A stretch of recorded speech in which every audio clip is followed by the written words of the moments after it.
नमस्कार, आप देखना शुरू कर चुके हैं कैपिटल टीवी बिहार और मैं आपके साथ सरोज सिंह।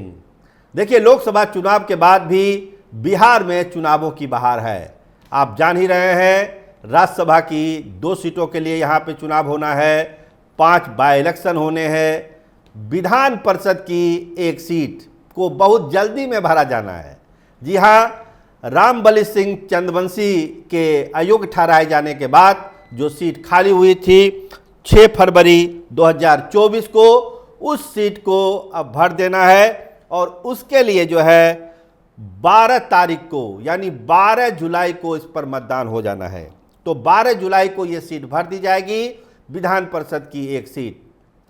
जानने वाले समझने वाले ये जान रहे हैं कि कार्यकाल भले ही छोटा है, यानी कि 25 जून 2026 तक ही इसका कार्यकाल होगा, लगभग 2 साल। तो 2 साल के लिए विधान परिषद में जाना है, एमएलसी बनना है। तो 1 अनार है और 100 बीमार है। लेकिन जो स्क्रूटनी हुई है, जो हमारे सोर्स हैं, वो ढेर सारी बातें बता रहे हैं इस सीट के बारे में कि ये सीट किसको जाने वाली है और क्यों जाने वाली है। एक प्रोग्राम जो बनाया गया है, वो प्रोग्राम यही है कि 25 जून को इस सीट के लिए अधिसूचना आ जाएगी। उसके बाद जो है नामांकन की प्रक्रिया शुरू होगी।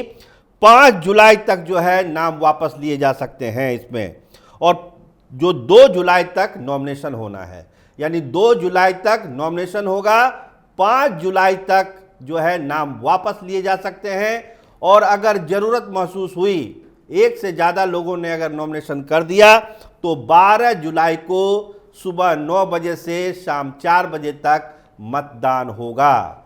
विधानसभा कोटे की ये सीट है, तो स्वाभाविक है सबकी नज़र इस पर लगी हुई है, और जो सत्ताधारी दल है उसको तो अपरहेज इसमें होता ही होता है।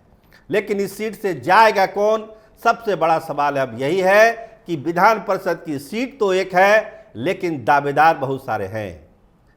तो जो चुनाव हुआ था लोकसभा का, उसमें बहुत सारे वादे किए गए थे। उसमें 1 सीट ये भी थी जो विधान परिषद की खाली सीट है, रामबलि सिंह की। तो उससे कौन जा सकता है? देखिए, चर्चा बहुत सारे नामों की है, लेकिन मोटे तौर पर यह तय किया जा रहा है कि यह सीट सहयोगी दलों को एनडीए दे सकती है। अपने संभावनाओं को खारिज नहीं कर रही है भाजपा या जनता दल यूनाइटेड, लेकिन प्राथमिकता है कि सहयोगी दलों को यह सीट दी जाए, ताकि ढेर सारे वादे किए गए थे। तो जो सहयोगी दल हैं वो कौन कौन है और कौन नाम है उसमें? तो जो सबसे बड़ा नाम है वो है उपेंद्र कुशवाहा की पार्टी से माधव आनंद का। अभी हाल में भी उनकी मुलाकात हुई थी जेपी नड्डा से, उसमें भी लगभग ये सहमति बनी थी कि माधव आनंद को भेजा जाए विधान परिषद से। तो ये नाम सबसे ऊपर है, लेकिन जो दूसरे नाम हैं उसको आप खारिज नहीं कर सकते हैं। वो दूसरा नाम है प्रिंस राज का, पशुपति कुमार पारस के भतीजे, और उनसे भी ये वादा है कि प्रिंस राज को हम लोग एमएलसी बनाएंगे, सदन में आपको 1 सीट देंगे। तो प्रिंस राज का भी सितारा चमक सकता है। पशुपति कुमार पारस ने बिना शर्त एनडीए को समर्थन दिया है, कोई मांग नहीं रखी, विरोध में कोई बयान नहीं दिया। आज भी वो यही कह रहे हैं कि हम एनडीए के साथ हैं, नरेंद्र मोदी के साथ हैं। प्रिंस राज भी काफ़ी पहले कह चुके हैं कि हम एनडीए के साथ हैं। तो स्वाभाविक दावा प्रिंस राज का भी बनता है।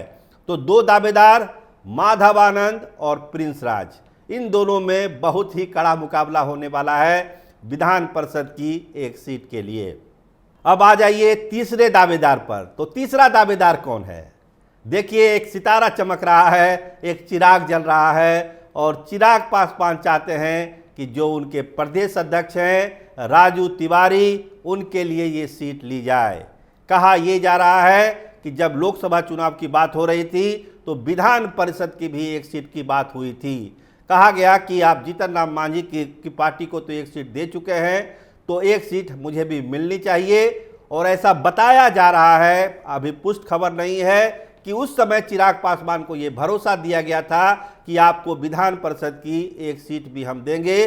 तो वो नाम सबसे ज़्यादा उभरता है राजू तिवारी का, जो हर संकट में चिराग पासवान के साथ खड़े रहे, कंधा से कंधा मिलाकर लड़ते रहे, संघर्ष करते रहे, आज की तारीख में भी राजू तिवारी उनके साथ है। लोकसभा का टिकट नहीं भी मिला फिर भी कोई नाराजगी नहीं थी, यही कहते थे कि हम चिराग के साथ हैं, जब फैसला होना होगा हो जाएगा।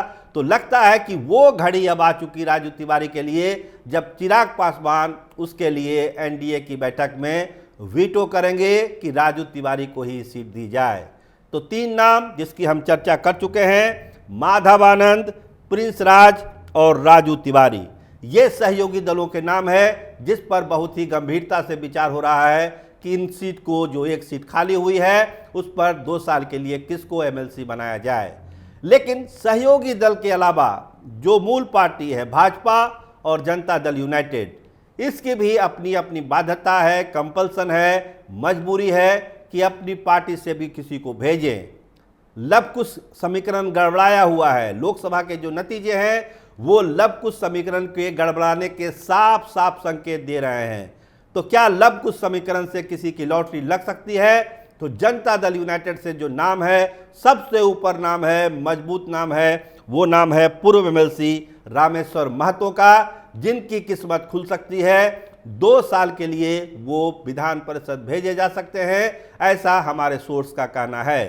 क्योंकि लब कुछ समीकरण को अगर ठीक करना है तो इनको भेजना बहुत जरूरी है, ऐसा राजनीतिक गलियारों में चर्चा भी है। और कहा जा रहा है कि बड़े लेवल पर इस पर मंथन भी चल रहा है कि आपको लब कुछ समीकरण अगर सही करना है तो जो समाप्त हुआ है इनका कार्यकाल रामेश्वर महतो का, इनको एक बार फिर मौका दीजिए, ताकि जो सीतामढ़ी, शिवहर और वो इलाका है तिरहुत का और चंपारण का, उसमें एक मैसेज जाए और पूरे बिहार के लब कुछ समाज को ये मैसेज जाए कि नीतीश कुमार ने पूरा सम्मान दिया है अपने समाज को, अपने लब कुछ समीकरण को।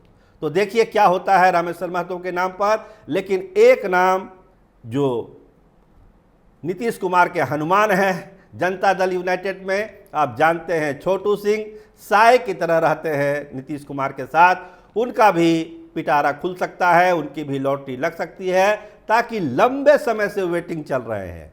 हर बार जब इस तरह की बात होती है तो उनके नाम की चर्चा होती है कि छोटू सिंह को एडजस्ट किया जाएगा। तो इस बार मौका है, 2 साल के लिए एमएलसी बनना है तो छोटू सिंह को ये जगह दी जा सकती है और राजपूत समाज में जो नाराजगी है ये भी दूर हो सकती है। इस समीकरण के आधार पर छोटू सिंह का नाम आगे बढ़ाया गया है। देखिए फैसला क्या होता है, छोटू सिंह की लॉटरी इस बार निकलती है या पिछली बार की तरह ये लॉटरी खुलती ही नहीं है। तो ये सब नाम है।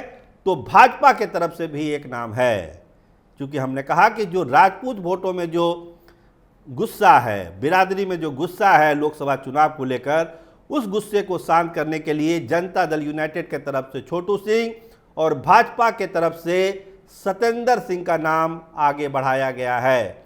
फतुहा से चुनाव लड़ते हैं, काफ़ी स्वभाव से सरल है, लोग मिलनसार हैं, लोगों से मिलते हैं जुलते हैं। लोकसभा जो चुनाव अभी हुआ है, रविशंकर की जीत में भी बहुत ही महती भूमिका निभाई सतेंद्र सिंह ने, तो उसका एक इनाम पार्टी सतेंद्र सिंह को दे सकती है। और सतेंद्र सिंह के नाम पर विचार हो रहा है कि उनको भेजकर राजपूत वोटों में जो गुस्सा है, राजपूत बिरादरी में जो गुस्सा है, उसको कम करने की कोशिश की जा सकती है। क्योंकि 2 साल का ही कार्यकाल है तो लोग सोच रहे हैं किसी नए चेहरे को ही आगे बढ़ाया जाए। हर पार्टी सोच रही है कि नए चेहरे को दे दिया जाए ताकि एडजस्टमेंट भी हो जाए और एक मैसेज भी साफ साफ चला जाए कि हम सब समाज, सब बिरादरी को लेके चल रहे हैं, किसी को गुस्सा होने की जरूरत नहीं है, सबका ख्याल रखा जाएगा, सबका साथ लिया जाएगा, सबका विकास किया जाएगा और सबका भरोसा भी जीता जाएगा, सबका विश्वास भी जीता जाएगा।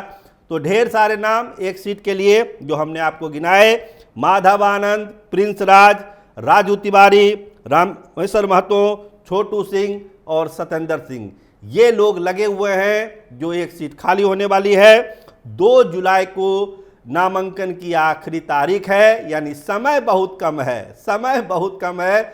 2 जुलाई को ही नामांकन की आखिरी तारीख है और 12 जुलाई को अगर सब चीज़ ठीक ठाक रहा तो 12 जुलाई को मतदान की नौबत नहीं आएगी। अगर एक ही नॉमिनेशन हुआ तो 2 नॉमिनेशन हुए तब फिर मतदान होगा। लेकिन चूंकि विधानसभा कोटे की सीट है, लगता नहीं कि कोई दूसरा नामांकन होगा। लेकिन सियासत है, कुछ भी हो सकता है। तो सब पर नज़र है, कैपिटल टीवी की भी नज़र है कि आखिर 12 जुलाई को होगा क्या और विधान परिषद की एक सीट से सदन में जाएगा कौन। आप देखते रहिए कैपिटल टीवी बिहार। आपका बहुत धन्यवाद, आपका बहुत शुक्रिया।